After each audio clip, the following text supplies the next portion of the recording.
This episode of Juice Guru Radio is brought to you by Try Best, making healthy living easy. Welcome to Juice Guru Radio. Discover what the magic and power of juicing can do for you. And now, your host, best-selling author of The Complete Idiot's Guide to Juice Fasting, Steve Prusak. Well, hello, welcome to the show. I'm Steve Prusak. We're really excited. We've got Eddie Garza here, a celebrity vegan chef, story of transformation you're not going to believe, author of Salud, Vegan Mexican Cookbook. We're going to hear all about him and the amazing work he's doing. So grab yourself a tea, a juice, some water. We'll be back right after this with Eddie Garza. Did you know you can make a great living in the hottest new business trend today? The Juice Guru Certification Program is the world's first online course to give you the knowledge and marketing skills to excel as a juicing coach and start making money in no time. Find out more at juicecoachtraining.com. Juice Guru Radio. Well, welcome back to the show. I can't be more excited. We've been trying to set up this interview for a long time here with Eddie Garza. He was named one of the top 20 plant-based chefs by Foodable TV. Like I said, celebrity vegan chef, author of Salud, Vegan Mexican Cookbook, 150 mouth-watering recipes from tamales to churros. And I want him to share his story of transformation. So let's bring him on the show right now. Let's welcome Eddie Garza. Hey there, Steve. Thanks for having me on the show. Excited to be here. Wow, Eddie. And the website, I'm going to have it at the show notes, everyone. It's under eddiegarza.net. We'll have it up there for you. You've got to see the transformation. It's incredible. Let's take us back. I mean, because you were over 300 pounds. Yeah, gosh, that was a long time ago. It was a transformation that took about 5 years to get from the 310-pound guy to a healthy weight. The reason I wrote the book, Salud, Vegan Mexican Cookbook, is because it's got 150 plant-based Mexican recipes that were really what I used to transition, that 5-year transition, that I still wanted all the flavors that I grew up with. I just needed them in a plant-based way. So I wrote that book for other people who were struggling from the same problems that I was struggling with, which is largely a lot of the southern border along the Mexican-American border. It's just a huge area full of people suffering from obesity and other chronic diseases associated with obesity. So that's the reason I wrote the book. That's a little bit of my story. And, I guess now I've been vegan for 16 years. Beyond that 5-point period, once I hit that 5 point is when I really started counting. And that's where I am. 16 years, celebrating my sweet 16 this year. Well, congratulations on that. I mean, take us back because, a lot of people are trying to lose weight and they've tried all kinds of things. And I've even heard people have gone vegan and still can't lose weight. And there's some emotional factors built in too. What was it like for you and how did you make that transition? Because food is such an addiction, isn't it? It absolutely is. And it continued to be even during the first few years of my transition. It was difficult to find my way. It's why it took me so long. I made a lot of mistakes within those 5 years.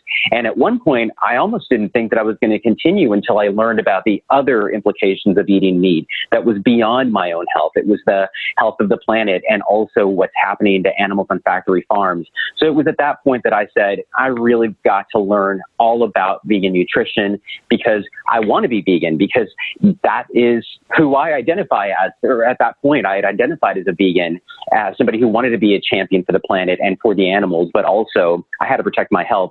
So I studied up a lot on different types of plant-based eating. I did the raw food thing. I did a lot of experimenting with juicing. I did a lot of experimenting with all those cleanses. So that's where I kind of was getting to the point where this is not working for me. So what I discovered at that point was it's all about a balanced plant-based lifestyle for me. So I'm not saying that you've got to give up all the junk food. Occasionally I will have a vegan burger somewhere, but just like any other meal or any other kind of diet, it's all about balance and making sure that you can maintain that over a long course of time. So that's why I say 16 years of doing a nice balanced plant-based diet really is the way it's worked for me. Totally agree. Totally. I've been down that path before. And it's interesting because vegan, to see it as popular as it is, I've been vegan 26 years. And I'm now finally my friends are like, wow, vegan is like the popular thing now. And well, maybe you weren't crazy. Do you get that too? Yeah, absolutely. It's one of those things that a lot of the people who I thought were never going to go vegan, because they were kind of those, how do I say this in a nice way? Because I was one of those guys for a while. But those people who are knocking you and making fun of you for being a vegan, like these days, they're all going plant-based. And my brother is one of those guys. And I joke about it because there were a couple of friends of mine in college who I used to make fun of for having vegan chicken nuggets in their freezer. And now I think about it and like, wow, I was the idiot then. Right. We've all been there. And then we kick ourselves in the end. But we can only hope that more people will wake up. I guess we start by making fun, and then maybe one day the light bulb goes off. But you wonder what makes that light bulb go off, and why is it that for some of the people closest to us, it never goes off? Don't you ever think about that? Yeah. It's always hard to get the people who you love and the people who are closest to you to adopt everything about what you've adopted. And I think for a lot of it is that, there are people who, if they're that close to you, they know all your flaws. They know all the things that are great about you, but they also have their own interests, and they maybe don't want to lose part of their identity. I think could be part of it. It could also be just a lot of cultural factors. There are people who, along the Mexican border where I grew up, who identify meat eating with masculinity. So people who, like all the machismo, like how do you give up eating meat and all those manly foods and still be a macho Latino? Well, there's a very easy way to do that. You can maybe use that attitude and be more of a protector for the planet and for animals, and also be a protector for probably their children. And that's a really great way to say, hey, we're knocking this stereotype. The machismo doesn't have to be associated with meat eating. Maybe we should just knock machismo out in the first place, but that's a whole other topic. But at the same time, like, you can still be that protector of the home and also be a champion for the planet. I mean, when you were that overweight, and I was overweight too, but I wasn't to the extreme you were, but I've got really close friends that are there that I'm trying to help. And one of them's going for Overeaters Anonymous, thinking about getting his stomach stapled. And I'm like, God, I just can't wait to get this interview out so I can share it with my friends and loved ones and, our audience worldwide, which is really nice that you can take us back to that space of, because there's that emotional attachment to food and to get us to that state, right? And how do you start to overcome that and wake up and say, you know what, I'm going to really make this change? And, and maybe you were a meat and potatoes guy. I'm not sure, but it sounds like you might have been. Yeah, I definitely was. Growing up on the Mexican border, that's really where a lot of the big, heavy meat-based dishes from Mexico really originated. If you think about it, all the people who moved into northern Mexico were the people who were raising cattle, raising pork, raising chickens for food. And that all really just kind of ended up being part of my culture and my lifestyle. And a lot of times my family they fed us in order to show us they loved us. I remember my grandmother loved feeding us big amounts of food and lots of meaty dishes. And my father as well, my father who was raised in northern Mexico, he loved to cook a lot of things with meat. Everything had pork in it. Everything. I remember they used to save all the bacon grease, but yeah, for all sorts of different things. But there are so many changes that have happened in Mexican cuisine, and so many people now trying to investigate what is it that was making the Aztec and the Mayan people have very balanced diets. Well, it was a lot of the foods that they were eating naturally, the things that came from the ground, all the things that the Mexican land gave. A lot of squashes, a lot of beans, a lot of, just a lot of other naturally plant-based foods. Corn is a really great example. One of the things that grows naturally in Mexico is corn. And there's a mushroom that grows on corn called huitlacoche. It's kind of like a super, it's a trending food right now, but it's a mushroom that has a super high level or super high content of protein. So there's just so many different things that have evolved now in Mexico. Amaranth, which is one of the ancient grains, or it's a seed actually, was one of the foods that was originally gosh, it's one of the foods like quinoa to Peru. That's what amaranth was to Mexico. It's superfood.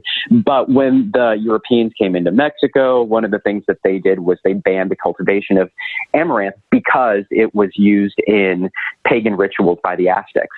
So now there's a big movement to bring all those natural superfoods back into the Mexican cuisine, and it's exploding everywhere. Wow, phenomenal. So part of your journey was, once you lost the weight and you connected the dots, because people get into this for a lot of reasons, either health, the environment, or animal rights. It's usually one of those three pathways. And for you, it was health, but then you did connect the dots. And I think that really solidifies your vegan lifestyle, would you say? Yeah, for sure. I was lucky enough to meet this friend of mine named Cherie Winston. It was during it was my second year of teaching, and it was the first day of school, and I met her, and she's really the person who got me to go plant-based in the first place. She was the one who called me out for being overweight, that I needed to go lose weight, and she's the person who started me on another whole way to view the world. So I started doing yoga because of her. I met a lot of people who were really interested in other social justice issues, and it all made sense, and it was all things that I do feel like I'm a good person. I'm a compassionate person.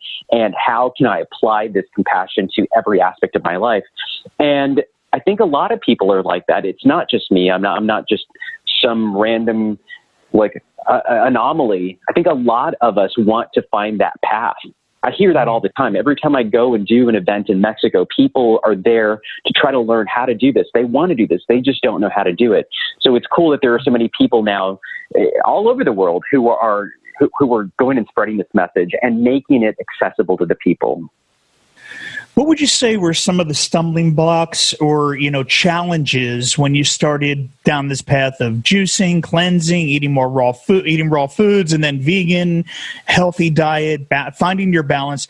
What would you say were some of the roadblocks or challenges or, anything that crept up during that time? I feel like one of the biggest challenges that I faced at the very beginning was meeting people who just did not have correct scientific information. So it's a lot of false science that was being spread back then. And I jumped into a lot of different weird fad vegan diets, like I mentioned.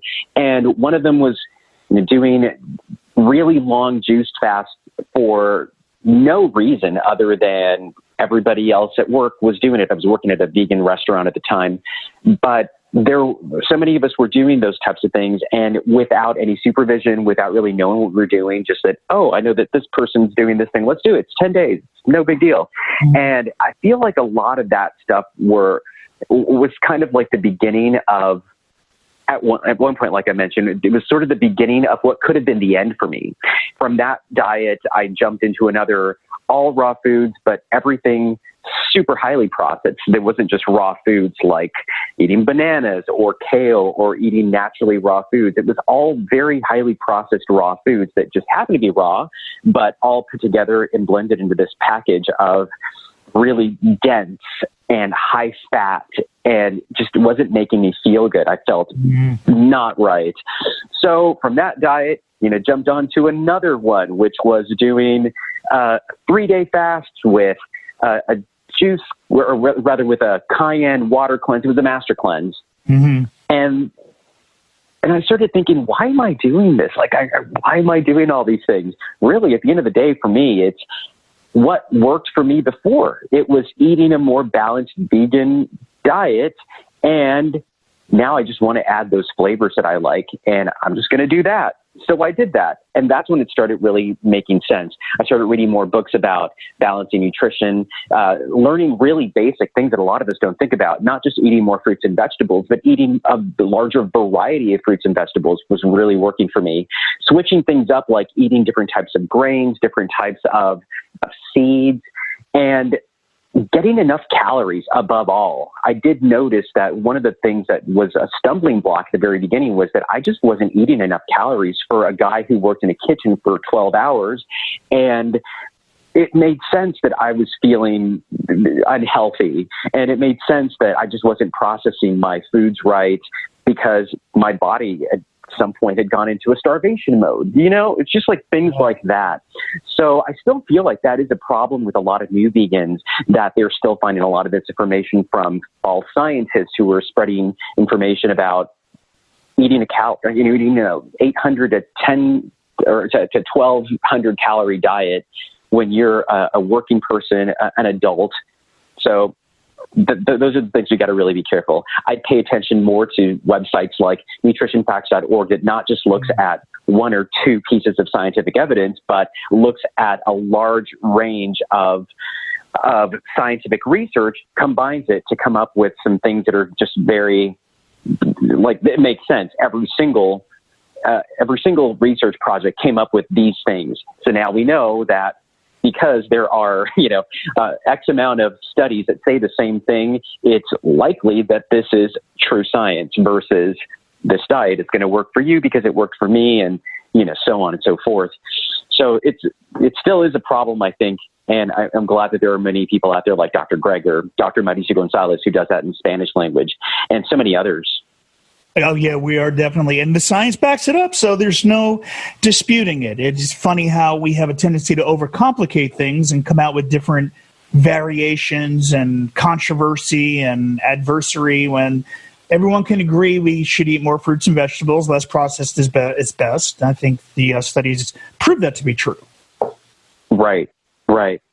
So what about now? So are you, let's talk about the mission. Let's talk about the book. What led you to start living your passion to, write the book and start getting your message out there and, really becoming a celebrity in the movement? Well, to be honest, it was one of those things that I have always thought about doing. I've been cooking for as long as I can remember. When I was a kid, I used to spend all of my mornings, afternoons, evenings with my grandmother in her kitchen. I had two working parents, so she really raised us from a very young age up until I'd say around middle school. And being in the kitchen with her was one of my favorite moments.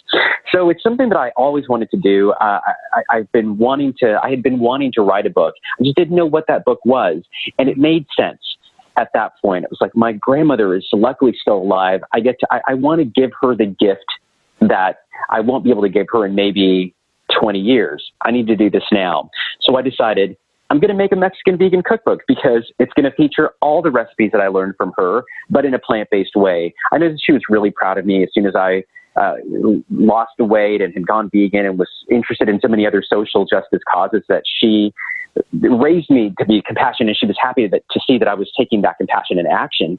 So I wanted to write this book for her specifically. But the reason that I focused specifically on Mexican food, I do a lot of other foods now, a lot of other Latin foods and American foods and just kind of global cuisine. But the reason I wanted to start with Mexican food is because, as I mentioned at the very beginning, there is a large population of people on the Mexican-American border who is suffering from the diseases and other a lot of chronic diseases that are directly from obesity. So I wanted to give them a gift as well. Hey, I love all these foods. I know you love them too. Let me show you how you can make these in a way that's going to be healthier for you and for your family. So it was a mission-driven project. Mission to help other Latinos, specifically Chicanos, who were looking for answers on how to improve their health, and also an homage to my grandmother, who thankfully I still have with me, and I'm working on my next book to be able to dedicate to her again. Love it. So again, the book is Salud, Vegan Mexican Cookbook, and it's on Amazon bookstores worldwide. And of course, we'll have the link up at Juice Guru Radio under the show notes with Eddie Garza. You'll find it there. And it's eddiegarza.net. Right, Eddie? Anything else coming up in the future that you wanted to talk about, or your plans for the future and getting the message out? Because I know targeting the food systems and Hispanic communities was a big part of this. Yeah, that was a big part of it, and it continues to be a big part of it. I'm really excited that I'm working on a lot of projects in Mexico right now. I'm working with a hotel group in Guanajuato, Mexico, which, again, it's like my family always comes back into this picture somehow. But Guanajuato, Mexico is where my mother was born and where my grandmother was born, and where I still have a lot of family. So I went out last year and did an event in Guanajuato called Veggie Land. It was the first plant-based event in the state of Guanajuato, which is considered one of the most colonial areas of Mexico. When you go there, it feels like you're in Spain. It's all colonial architecture. Now, while I was there, I met the executives at this hotel group that wanted me to come out and do an assessment of their menu because they had been getting a lot of requests for vegan food, and they were at the festival to learn more about plant-based foods. So I went out to their hotel, checked out their menu, and they brought me in to develop an entire plant-based menu for them. But during that whole process, it was so cool. I worked with my grandmother to coordinate a meeting with her sister, who I had only met via Skype a long time ago, and I had never met her in person. So my grandmother set up this meeting. I ended up going out to her house to meet her and my other cousins who I had never met before. And during that time, I made an Instagram story that one of my cousins, who at the time was one of my fans, and we didn't know we were cousins, reached out to me and it's like, "You won't believe this. I see that you're at my grandmother's house." And I was like, "Whoa, this is crazy." So after that, I started checking out her other Instagram friends, and we had a lot of friends in common who were vegan in Mexico. So it's been a super cool project working in Guanajuato and bringing some plant-based menu items to the hotel. At the hotel, you can try all these amazing dishes for breakfast, lunch, and dinner. And the views are spectacular. So that's one of the projects I'm working on in Mexico that's really cool, bringing vegan food to a place that is like screaming for vegan food. And also, pretty soon I'm going to be going down to Chiapas, which is in the southern part of Mexico. Super beautiful. If you check out Chiapas, Chiapas, and check out the pictures, you're going to be totally amazed. But I'm going down there because some hotel groups had heard about the vegan food that I had brought to this exclusive hotel in Guanajuato, and we're like, we need an assessment too, because we're having the same experience. We're getting more people who are looking for plant-based foods because of their health. So I'm in the process of doing an assessment of their menu, and I'll be heading down there next month and training their staff on recreating some of the dishes that they currently serve in a plant-based way.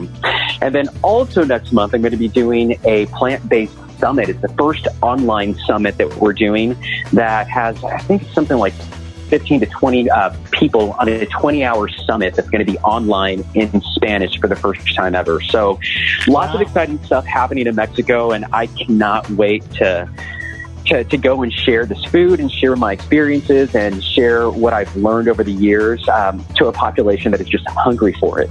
Much needed. Eddie Garza right here on Just Go Radio. Thank you. Doing phenomenal work, and thank you again for coming on the show. And you did say you're working on your next book, too. What's the focus of that one going to be? Well, the focus, I can't say too much, but I can tell you it's going to bring a lot of Latin heat and a lot of amazing flavors that you're going to freak out over. But thank you so much for having me on the show, Steve. It's been such a pleasure talking to you and sharing this with your audience. And hopefully we get to see each other in person soon. Absolutely. Eddie Garza right here on Just Go Radio. I'm Steve Prusek, and we'll see you next time. Thank you very much. Thank you for listening to Juice Guru Radio. Find out more about us at juicegururadio.com. Until next time, get your juice on.